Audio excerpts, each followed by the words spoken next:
ओम नमः शिवाय। दोस्तों, स्वागत है आपका अपने चैनल मदर अर्थ योगिक यात्रा पे। गीता सीरीज के 16वें अध्याय में एक बार फिर से स्वागत करती हूँ। एक छोटे से ध्यान के बाद इसकी शुरुआत करते हैं।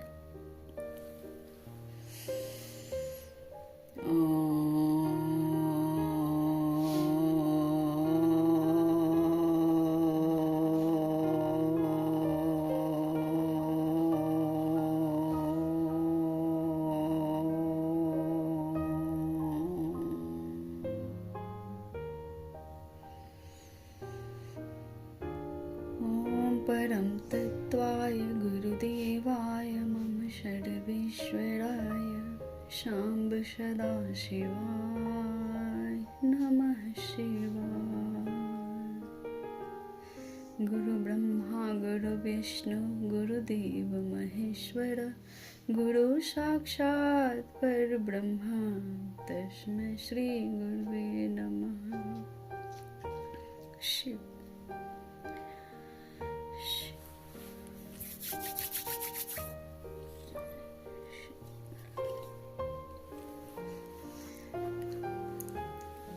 कल का दिन जो है वो कैसा लगा आप सभी को?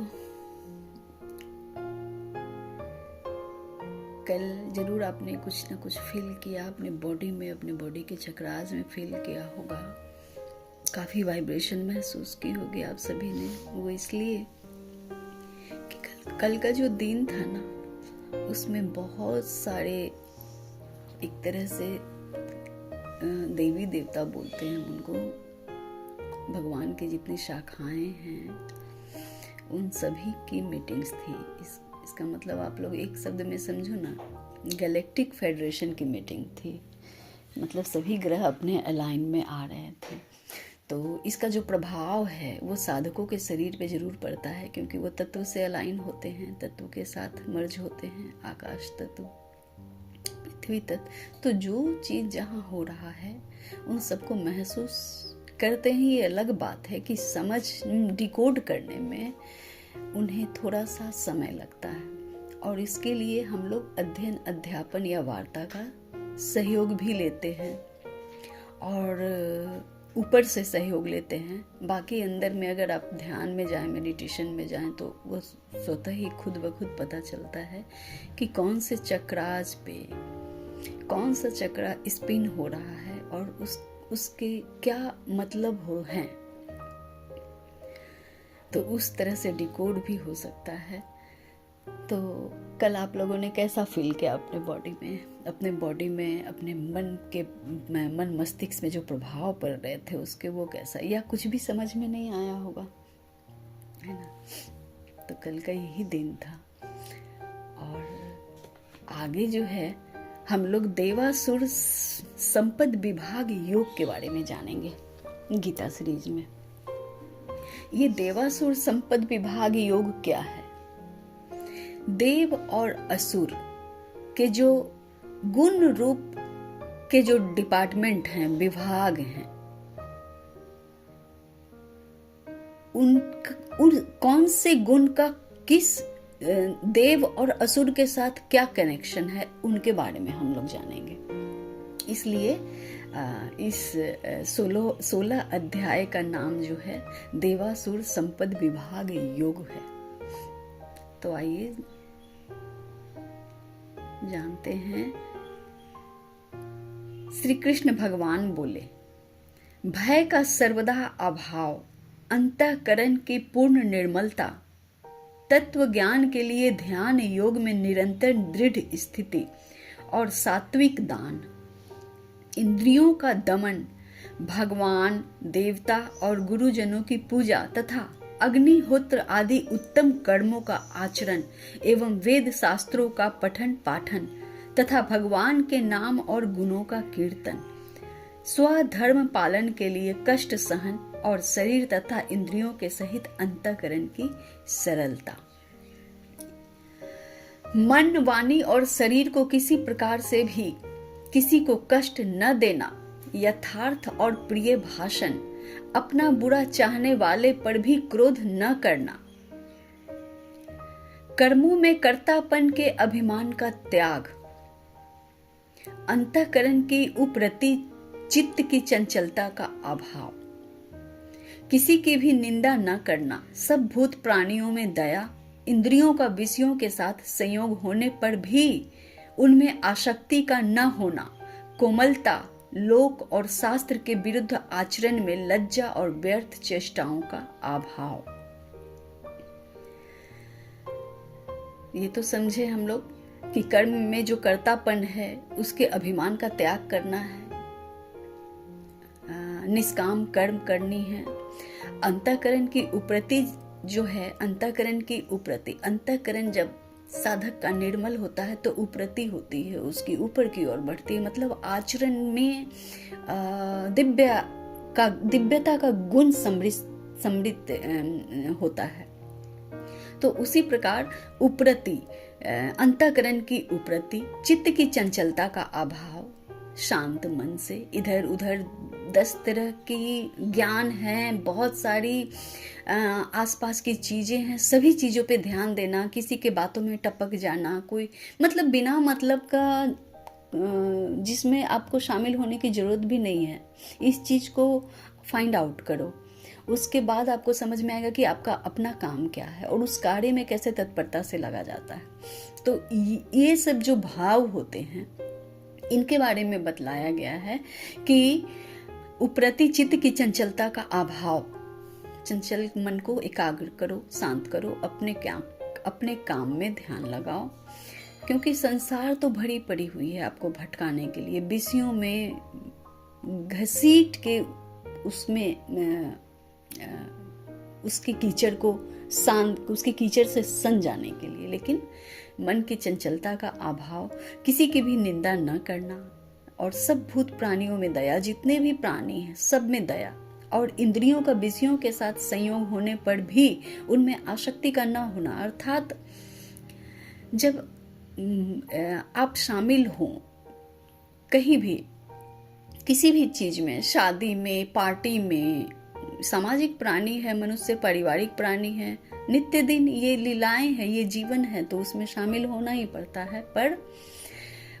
विषयों के साथ संयोग होने पर भी, जब उसमें आप बहुत अच्छे से उसमें पार्टिसिपेट कर रहे हो, लेकिन फिर भी उसमें कोई लस्ट नहीं है, आपको आसक्ति नहीं है, और कोमलता, लोक और शास्त्र के विरुद्ध आचरण में लज्जा और व्यर्थ चेष्टाओं का अभाव है ना। जो शास्त्र विरुद्ध जो आचरण है उसमें लज्जा और व्यर्थ चेष्टाओं का अभाव, तेज, क्षमा, धैर्य, बाहर की शुद्धि एवं किसी में भी शत्रु भाव का न होना और अपने में पूजे जाने जैसा अभिमान का अभाव, ये सब तो हे अर्जुन दैवी संपदा को लेकर उत्पन्न हुए मनुष्य के लक्षण हैं। अब यहाँ जो है देवासुर संपद विभाग योग के बारे में बतलाया जा रहा है। तो ये देव जो दैवी संपदा के जो पुरुष होते हैं मनुष्य, उनके ये सब सारे लक्षण हैं। आगे कहते हैं, हे पार्थ, दंभ, घमंड और अभिमान तथा क्रोध, कठोरता और अज्ञान भी ये सब आसुरी संपदा को लेकर उत्पन्न हुए मनुष्य के लक्षण हैं। दैवी संपदा मुक्ति के लिए और आसुरी संपदा बंधन के लिए मानी जाती है। इसलिए हे अर्जुन, तू शोक मत कर, क्योंकि तू दैवी संपदा को लेकर उत्पन्न हुआ है। अब कृष्ण बोल रहे हैं कि अब तुम भ्रम में मत रहो और न दुखी हो, क्योंकि तू देवी संपदा को लेकर तेरा जन्म हुआ है, तू उत्पन्न हुआ है, तुम में दैवीय गुण ही है और उसी संपदा को वो दुर्योधन की तरह आचरण नहीं कर सकता। इतनी बड़ी बड़ी विकट परिस्थितियां पैदा हुई पांडवों के लाइफ में, लेकिन फिर भी उन्होंने उस आचरण को नहीं अपनाया, धर्म को छोड़कर अधर्म को नहीं अपनाया। तो उन्हें याद दिलाते हैं कि तू दैवी संपदा को लेकर उत्पन्न हुआ है, क्योंकि ये सारे लक्षण दैवीय गुण वाले जो होते हैं वो तुझ में हैं। हे अर्जुन, इस लोक में भूतों की सृष्टि यानी मनुष्य समुदाय दो प्रकार की है, एक तो दैवी प्रकृति वाला और दूसरा आसुरी प्रकृति वाला। उनमें से दैवी प्रकृति वाला तो विस्तार पूर्वक कहा जा चुका है। अब तो आसुरी प्रकृति वाले मनुष्य समुदाय को भी विस्तार पूर्वक सुन। अब ये दोनों जो है देवासुर संपद विभाग योग, वो उनके बारे में ही बात कर रहे हैं कि मनुष्य 2 प्रकार के मनुष्य जो है इस पृथ्वी पे विचरण करते हैं। एक दैवी संपदा वाले, जिनकी बातें अभी कह चुके कृष्ण, जिनका ज्ञान दिए कि वो ऐसे ऐसे होते हैं, जो अर्जुन में गुण था और उनको विस्तार पूर्वक कहा जा चुका। अब तू आसुरी प्रकृति वाले मनुष्य समुदाय को भी विस्तार पूर्वक मुझसे सुन। आसुरी स्वभाव वाले मनुष्य प्रवृत्ति और निवृत्ति इन दोनों को ही नहीं जानते, इसलिए उनमें न तो बाहर भीतर की शुद्धि है, न श्रेष्ठ आचरण है और न सत्य भाषण ही है। अब जो आसुरी स्वभाव वाले मनुष्य हैं वो प्रवृत्ति और निवृत्ति ना, वो उनका स्वभाव कैसा होना चाहिए, वो क्या कार्य कैसे कार्य करना चाहिए, और अगर वो कार्य कर रहे हैं तो उसको कैसे अपने सपोर्ट में, जैसे संत जन जो होते हैं ना, तपस्वी जो होते हैं, वो भूत को भी, निगेटिविटी को भी वो अपने लिए किस प्रकार उसको एक बहुत अच्छे, एक तरह से समझो ना कि कोई अगर आप पे पत्थर की वर्षा करता है तो आप उसको कैसे फूल बनाकर अपने पास उसे रखते हो। ये ठीक उसी प्रकार है जैसे आप बहुत सारी शिकायतें, बहुत सारी आरोप प्रत्यारोप में के बीच हो, फिर भी आप उसका विरोध अपने आप को परेशान करके और अपने आप को क्षय न करके उस विरोध के मर्म को पहचान कर और उस विरोध को अपने फेवर में करके उस चीज से सीख कर अपने लिए भी और समाज और परिवार के लिए भी किस प्रकार उस चीज को आप एक उपयोगी, अपने लिए एक उपयोगी चीज को क्रिएट कर सकते हो। तो उस उपयोगी चीज जो होती है वो तत्काल रिजल्ट तो नहीं देती हैं, पर एक अकेला सत्य वही होता है और वही उत्तम आत्मा के आचरण को उजागर करता है। तो इस प्रकार जो है आसुरी स्वभाव वाले मनुष्य प्रवृत्ति और निवृत्ति इन दोनों को ही नहीं जानते। वो नहीं जानते कि पत्थर को फूल कैसे बनाया जा सकता है, और पत्थर को फूल जो है वो ज्ञानी जन बना सकते हैं, इसलिए वो चमत्कार करते हैं। किसी भी चीज, किसी भी विकट परिस्थिति को किस प्रकार अपने फेवर में लेकर उस चीज से कुछ अलग निर्माण कर देना, क्रिएट कर देना। सपोज करो आपको बहुत एक खंडहर नुमा घर मिला, उसे आप सिर्फ और सिर्फ अकेले अपनी मेहनत से उसे रहने लायक, अपनी सुविधा के लायक इस तरह बना लो जैसे वो घर न लगे, मंदिर जैसा लगे, है ना।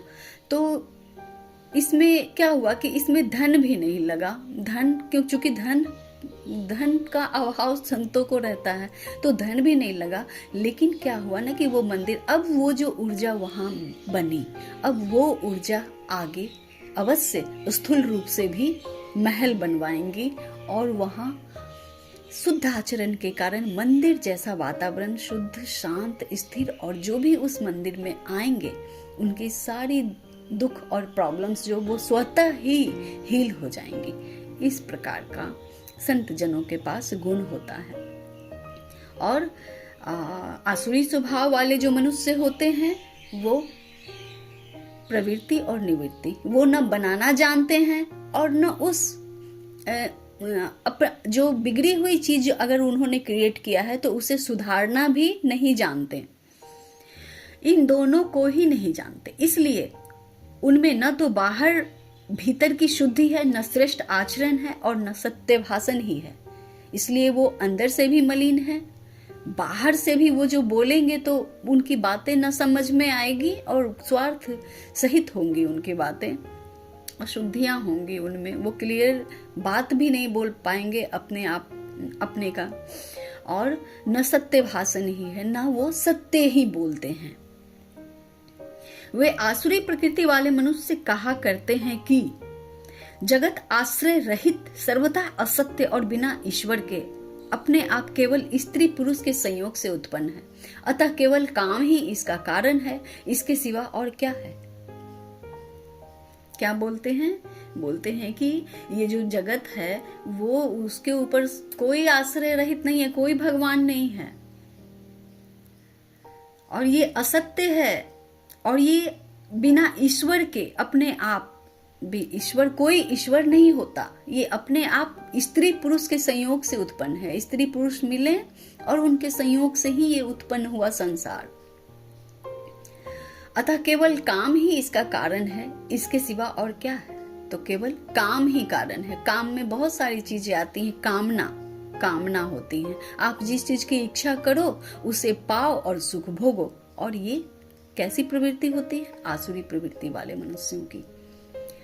इस मिथ्या ज्ञान का अवलंबन करके जिसका स्वभाव नष्ट हो गया है तथा जिनकी बुद्धि मंद है, वे सबका अपकार करने वाले क्रूर कर्मी मनुष्य केवल जगत के नाश के लिए ही समर्थ होते हैं। और ऐसे जो मनुष्य होते हैं वो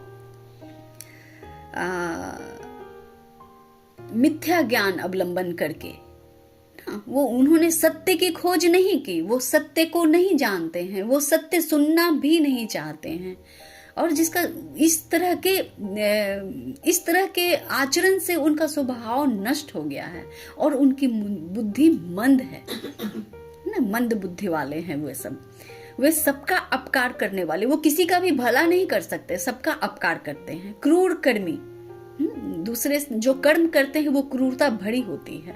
मनुष्य केवल जगत के नाश के लिए ही समर्थ होते हैं। वो अपना नाश तो करते ही हैं, अपने परिजनों का नाश तो करते ही हैं, वो समस्त जगत का नाश करने में भी सहायता ही करते हैं। वे दंभ, मान और मद से युक्त मनुष्य किसी प्रकार भी पूर्ण न होने वाली कामनाओं का आश्रय लेकर अज्ञान से मिथ्या सिद्धांतों को ग्रहण करके और भ्रष्ट आचरणों को धारण करके संसार में विचरते हैं। वे दंभ, घमंड, मान और मद से युक्त, अपने ही बातों की नशा में रहना या शराब की नशा में रहना, दोनों एक ही बात है। किसी की बात, किसी अच्छे आचरण को अपने अंदर न उतारना, जगह नहीं देना किसी सामने वाले की भी सत्य भाषण को सुनने का, और मद और मान और मद से युक्त है ना, कि मेरी ही पूजा करो, मेरी बातें सिर्फ सुनो, और मैं जो बोल रहा हूं वही सत्य है। तो मनुष्य किसी प्रकार भी पूर्ण न होने वाली कामनाओं का आश्रय लेकर, इतनी सारी कामनाएं होती हैं, वो किसी भी प्रकार पूर्ण नहीं हो सकती, और उन्हीं का आश्रय लेकर अज्ञान से मिथ्या सिद्धांतों को ग्रहण करके झूठ के सिद्धांत में जीते हैं। उसने ऐसे किया, उसने ऐसे बोला, वो अच्छा है, उसके पास बहुत दिमाग है ना, तो मैं उसके दिमाग का यूज करूंगा। मतलब उसके पास स्वतः की तो कुछ नहीं होती है ना, वो दूसरे पे निर्भर होते हैं। उनसे वो अडॉप्ट किया, उनसे वो अडॉप्ट किया, उनसे वो अडॉप्ट किया, और उस तरीके से कई बार क्या होता है कि वो अपने पूर्वजों का अनुसरण भी करते हैं। ये सारी बातें गलत है। पूर्वज आए, अपना काम करते हैं। पूर्वज बोले, वो उन्होंने उस समय परिप्रेक्ष्य में, उस देश काल वस्तु और विषय के संबंध में उन्होंने जैसा कदम उठाया, जैसा उन्हें उचित लगा, उन्होंने वैसा किया। हर मनुष्य जो है वो परंपराओं को निर्वाह करने की जो वृत्ति होती है उसमें भेद करना जानते हैं। जैसे श्री कृष्ण, उन्होंने भीष्म पितामह को बोला था, परंपराएं टूटेंगी, परंपराओं को तोड़ना होगा, क्योंकि यही परंपरा जो है वो समाज में विष का काम करती है। क्योंकि भीष्म ने प्रतिज्ञा ली थी कि मैं आजीवन विवाह भी नहीं करूंगा, और गद्दी पर जब तक मैं एक योग्य राजा को नहीं बैठा देता हूं तब तक मैं मृत्यु को भी प्राप्त नहीं होऊंगा। अब इस परंपरा, अब ये जो प्रतिज्ञा हो गई, अब ये उनकी परंपरा बन गई। अब ये लोग भीष्म प्रतिज्ञा इसको कहने लगे। लेकिन समय के अनुसार वो परंपरा टूटी, युद्ध हुए, उन्हें तीर के सैया पे सोना पड़ा। इसी तरह प्रत्येक मनुष्य का आचरण व्यवहार, जो उसके अंदर जो स्वभाव है वही उदित करता है। उसका वातावरण, उसकी बोली, उसके कार्य के जो परिणाम होते हैं वो अंदर से क्या है ये चीज स्पष्ट दिखने लगता है। तो इस प्रकार जो है वो मिथ्या सिद्धांतों का ग्रहण करके भ्रष्ट आचरण को धारण करके संसार में विचरते हैं। वैसे मनुष्य जो है भ्रष्ट आचरण को धारण करके संसार में विचरते हैं, वो कार्य करते रहते हैं। इस प्रकार वे मृत्यु पर्यंत रहने वाली असंख्य चिंताओं का आश्रय लेने वाले, विषय भोगों के भोगने में तत्पर रहने वाले और इतना ही सुख है इस प्रकार मन वाले होते हैं, है ना। मृत्यु के बाद भी असंख्य चिंताओं का आश्रय लेकर वो जाते हैं, क्योंकि शरीर जो है हमारा सूक्ष्म शरीर, हमारा जो मनस शरीर है वो नष्ट नहीं होता, स्थूल शरीर ही केवल नष्ट होती है और वो मृत्यु के बाद भी असंख्य चिंताओं को लेकर जाते हैं। और इससे क्या होता है, इससे जो है ऊपर के वातावरण जहाँ वो जाते हैं वहाँ भी प्रदूषण ही होता है। इसलिए पिछले भाग में मैंने बतलाया कि किस तरह से इस पृथ्वी और इस पृथ्वी के ऊपर भी जितने भी डायमेंशन होते हैं वो जहाँ जहाँ जाते हैं, जहाँ जहाँ तो नहीं जा सकते, पितृलोक में जाते हैं ऐसे मनुष्य, और वहाँ भी बहुत सारे कामनाओं को, बहुत सारी चीज़ों का निर्माण करते हैं और पुनः पुनः इस धरती पर आते हैं और पुनः उसी भोग को भोग कर या उस अधूरे काम को कंप्लीट करने के लिए आते हैं। वे आशा की सैकड़ों फंदों में बंधे हुए मनुष्य काम क्रोध के परायण होकर विषय भोगों के लिए अन्यायपूर्वक धनादि पदार्थों का संग्रह करने की चेष्टा करते हैं, क्योंकि वो आशा के सैकड़ों फंदों में बंद है। नहीं कहते हैं कि मुझे करोड़ों हजारों सर्प दंश का अनुभव होता है। जब साधना करते हैं तो क्या होता है, जब साधक साधना करते हैं तो उन्हें इस प्रकार की पीड़ा होती है, लेकिन साधक जानते हैं कि इस पीड़ा को मुझे ग्रहण करना होगा और इसे अपने ही मन और क्रम से इसको बहाना भी होगा, स्वीकार करना और उसके बाद उसे झेलना, बहाना। लेकिन साधक उन्हीं को कहते हैं जो तत्पर होते हैं इस चीज को अंतिम श्वास तक निभाने के, और वही भगवान को प्रिय हो जाते हैं, वही एनलाइटेड हो जाते हैं, जागृत हो जाते हैं, क्योंकि उन्होंने अपने सारे विकर्म कुकर्म सारी चीजों को इस जीवन में सारी कर्म बंधन से मुक्त हो चुके हैं वो, क्योंकि उन्होंने झेल लिया है अपने सारे कर्म बंधन। तो लेकिन जो नहीं जानते हैं, जो अज्ञानी, जो असुर प्रवृत्ति के लोग होते हैं, वे आशा के सैकड़ों फंदों में बंधे हुए मनुष्य काम क्रोध के परायण होकर विषय भोगों के लिए अन्याय पूर्वक धनादि पदार्थों का संग्रह करने की चेष्टा करते हैं, फिर से जन्म लेते हैं, फिर से वही कार्य करते हैं, फिर से उनकी कामना वैसी ही रहती है। वे सोचा करते हैं कि मैंने आज यह प्राप्त कर लिया है और अब इस मनोरथ को पूरा कर लूंगा, मेरे पास अब इतना धन है और फिर और भी यह हो जाएगा। वह शत्रु मेरे द्वारा मारा गया और उन दूसरे शत्रुओं को भी मैं मार डालूंगा। मैं ईश्वर हूँ, ऐश्वर्य को भोगने वाला हूँ, मैं सब सिद्धियों से युक्त हूँ और बलवान तथा सुखी हूँ। मैं बड़ा धनी और बड़े कुटुंब वाला हूँ, मेरे समान दूसरा कौन है। मैं यज्ञ करूंगा, दान दूंगा, आमोद प्रमोद करूंगा। इस प्रकार अज्ञान से मोहित रहने वाले और अनेक प्रकार से भ्रमित चित्त वाले मोह रूप जाल से घिरे हुए और विषय भोगों में अत्यंत आसक्त आसुरी व्यक्ति महान अपवित्र नरक में गिरते हैं। इस तरह की जो कामना करते हैं कि मैंने आज ये प्राप्त कर लिया, कल उस मनोरथ को पूरा करूंगा, मेरे पास इतना धन है और फिर ये भी हो जाएगा, और वो शत्रु मेरे द्वारा मारा गया। अब इस तरह का जो आ जाता है वो राजयोग में भी आता है। राजयोग में भी जो लोग होते हैं वो फंसे रहते हैं इसी प्रकार की, वो शत्रु मेरे द्वारा मारा गया। राजयोग में पूजा हवन करवाते हैं ना अपने नाम से उनके पास धन है, तो वो जैसे कई नेता लोग जो होते हैं वो चुनाव से पहले खूब पूजा पाठ यज्ञ हवन करवाते हैं। उनमें बहुत जो अच्छे नेता होते हैं वो तो सत्य भाव पे चलते हैं। लेकिन हमारे मोदी जी, योगी जी जो हैं, योगी का जो ये जो अभी जो राज चल रहा है, अगर वो कर्मठ हैं तो वो संसार की सुख के लिए, शांति के लिए वो यज्ञ पूजन हवन वगैरह करवाते हैं और स्वयं भी सात्विक जीवन जीते हैं। और दूसरी ओर जो है राजसी और तामसिक ये लोग जो होते हैं वो ऐसा समझते हैं कि मैं ईश्वर हूँ, ऐश्वर्य को भोगने वाला हूँ, मैं सिद्धियों से युक्त हूँ और बलवान तथा सुखी हूँ, मैं जो चाहूँगा वो करूँगा, मैं जो चाहता हूँ वो पाता हूँ, वो करता हूँ, मैं बड़ा धनी और बड़े कुटुंब वाला हूँ, मेरे पास बहुत बड़ी संख्या है परिवार की और परिवार जनों की, कुटुंबियों की। मेरे समान दूसरा कौन है?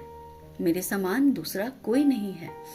मैं यज्ञ करूंगा, दान दूंगा और आमोद प्रमोद करूंगा। मैं यज्ञ भी करूंगा, दान भी दूंगा, एंजॉय भी करूंगा।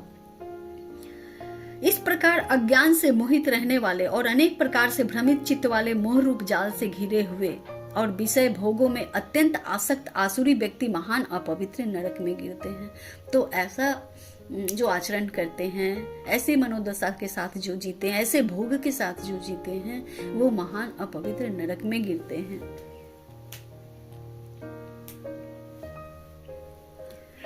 वे अपने आप को ही श्रेष्ठ मानने वाले घमंडी मनुष्य धन और मान के मद से युक्त होकर केवल नाम मात्र के यज्ञों द्वारा पाखंड से शास्त्र विधि रहित यजन करते हैं।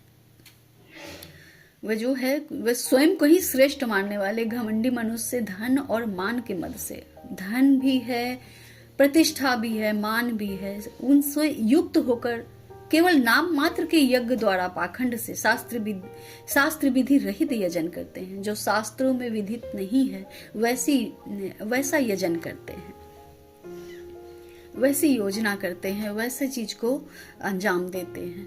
वे अहंकार, बल, घमंड, कामना और क्रोध आदि के पारायण और दूसरों की निंदा करने वाले पुरुष अपने और दूसरों के शरीर में स्थित मुझ अंतर्यामी से द्वेष करने वाले होते हैं। अब वे जो है अहंकार और बल और घमंड और कामना, क्रोध से परायण होकर दूसरे की निंदा करने वाले, दूसरे की निंदा करते हैं और अपने और दूसरों के शरीर में स्थित मुझ अंतर्यामी से द्वेष करने वाले होते हैं, है ना। वो भगवान से भी करते हैं और भगवान तुल्य भगवान जिनमें भगवान का वास होता है वैसे दिव्य आत्माओं से वे द्वेष करते हैं, ईर्ष्या करते हैं। कई प्रकार होते हैं ईर्ष्या करने के कि वो मुझसे मैं अधिक कैसे जानता है। कई बार सोचते हैं कि इसे किस बात का घमंड है, ये पागल है ना। और यही बात बोल रहे हैं श्री कृष्ण कि निंदा पुरुष करने वाले पुरुष जो है अपने और दूसरे के शरीर में स्थित मुझ अंतर्यामी से द्वेष करने वाले होते, वो नहीं जान पाते कि इसके शरीर में परमात्मा का वास है, ये शुद्ध आचरण करने वाला है, दिव्य गुणों से ये सहित है, दिव्य गुणों से युक्त है। वे उस चीज को नहीं पहचानते, वे उन्हें उनका घमंड का नाम देते हैं, अहंकार का नाम देते हैं और निंदा भी करते हैं कि देखो बहुत सारी चीजें होती हैं।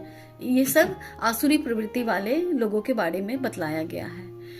आगे कहते हैं, उन द्वेष करने वाले पापाचारी और क्रूर कर्मी नराधमों को मैं संसार में बार बार आसुरी योनियों में ही डालता हूँ। अब वैसा जो समझते हैं और वैसा जो आचरण करते हैं, जिन्हें अहंकार होता है, तो वैसे असुर को, नराधमों को मैं संसार में बार बार आसुरी योनि में ही डालता हूँ। बार बार वो फिर आसुरी योनि में ही जन्मते हैं। हे अर्जुन, वे मूढ़ मुझको न प्राप्त होकर ही जन्म जन्म से आसुरी योनि को प्राप्त होते हैं, फिर उससे भी अति नीच गति को ही प्राप्त होते हैं। काम, क्रोध तथा लोभ, ये 3 प्रकार के नरक के द्वार आत्मा का नाश करने वाले अर्थात उसको नीच गति में ले जाने वाले हैं। अतएव इन तीनों को त्याग देना चाहिए, है ना। इसलिए जो सुदामा जो थे, कृष्ण कैसे उन्हें गले लगाएं और नंगे पैर। कृष्ण को क्या जरूरत थी?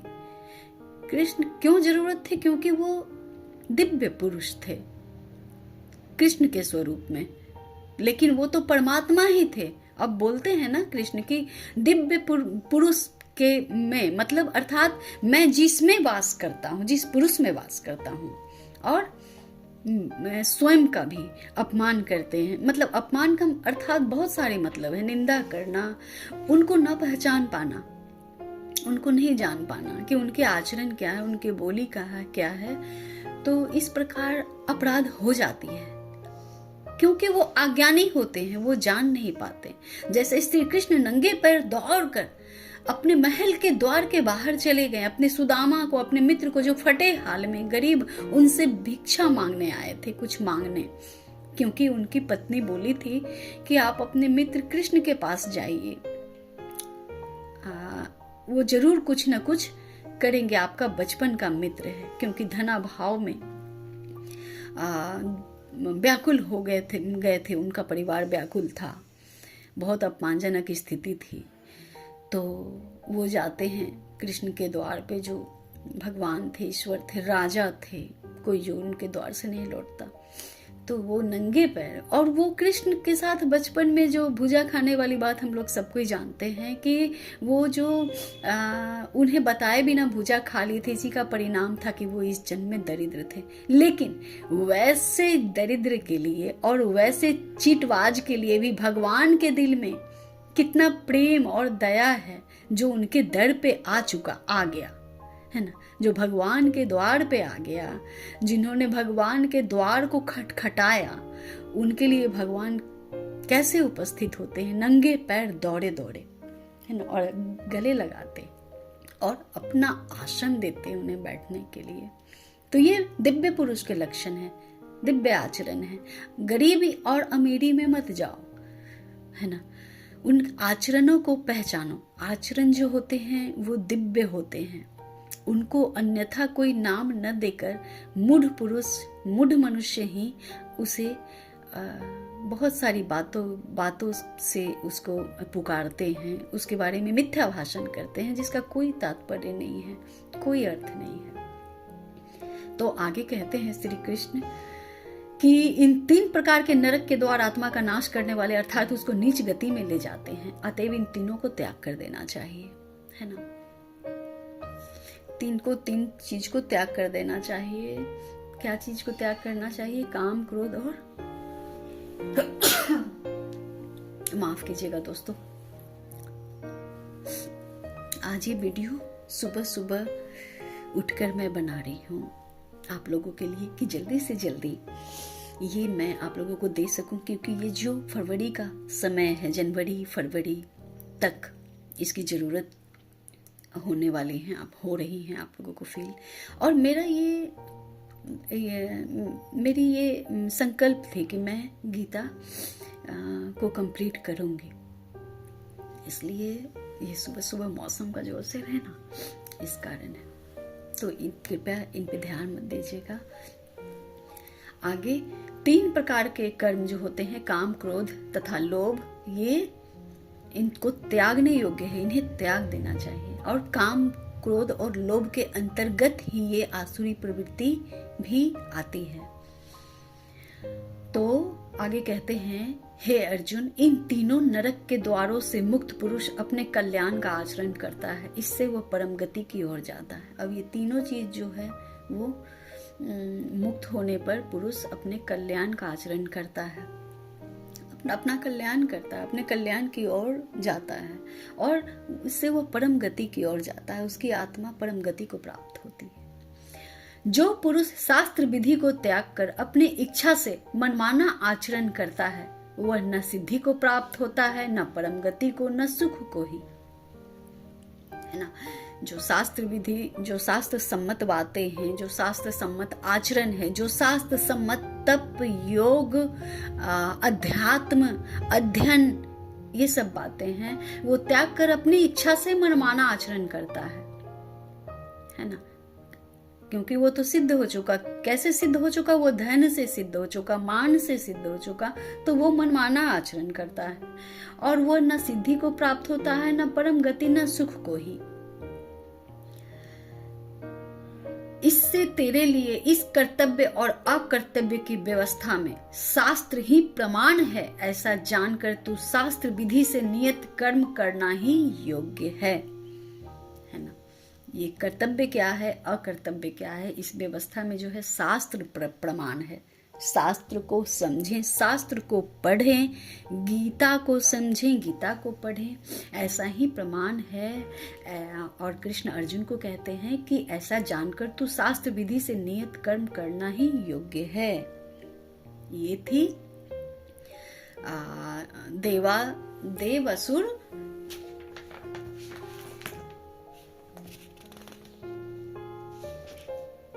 देवासुर संपद विभाग योग के बारे में।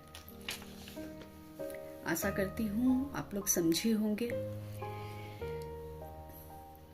तो मिलती हूं आपसे 17वें अध्याय में, जो श्रद्धा त्रय विभाग योग के बारे में होगा। अब श्रद्धा जो है,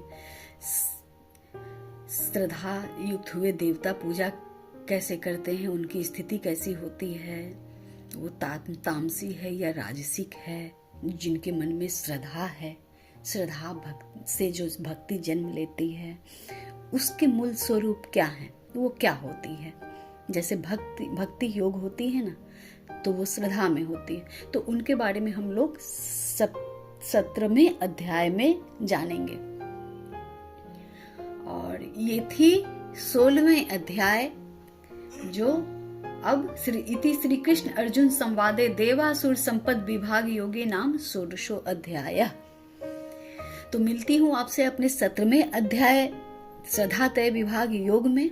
तब तक आप सभी पे परमात्मा की असीम कृपा, समृद्धि, सुख और शांति सदैव बनी रहे। आप लोग अध्यात्म की ओर अग्रसर हो, आपकी आत्मा उच्चतर स्थिति को प्राप्त हो, ऐसी कामना के साथ ओम नमः शिवाय।